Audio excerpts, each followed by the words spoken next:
ما زالت عائلة الشهيد محمد أمين هيدالة مستمرة في صمودها تجاه الظلم والحيف الذي لحقها من دولة الاحتلال المغربية، ولا يكاد يخلو يوما دون مظاهرة تضامنية مع هذه العائلة، إضافة إلى الزيارات التضامنية التي يقوم بها مناضلون صحراويون بين الفينة والأخرى. في الوقت الذي لا زالت فيه والدة الشهيد محمد أمين هيدالة تكبر هدي تواصل معركتها البطولية وإضرابها عن الطعام أمام القنصلية المغربية في جزيرة لاس بالماس من أجل الحقيقة ومحاسبة الجناة المغاربة المتسببون في مقتل الشهيد، انطلاقا من المعتدين ومرورا بالشرطة المسؤولة عن اعتقاله وهو في حالة صحية جد حرجة، ووصولا إلى الطبيب الذي يهمله طبيا.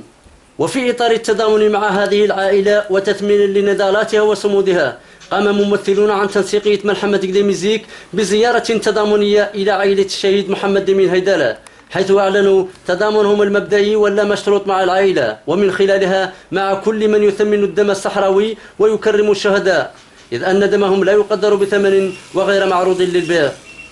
وقد أكد أعضاء التنسيقية أن الاحتلال المغربي متماد في عنجهيته وفي سياسته التي تبخس الدم الصحراوي من خلال الإفلات من العقاب ومحاسبة الجناة، ودعوا كل الجماهير الصحراوية إلى التكاثف والوقوف يدا في يد لصد مؤامرات العدو.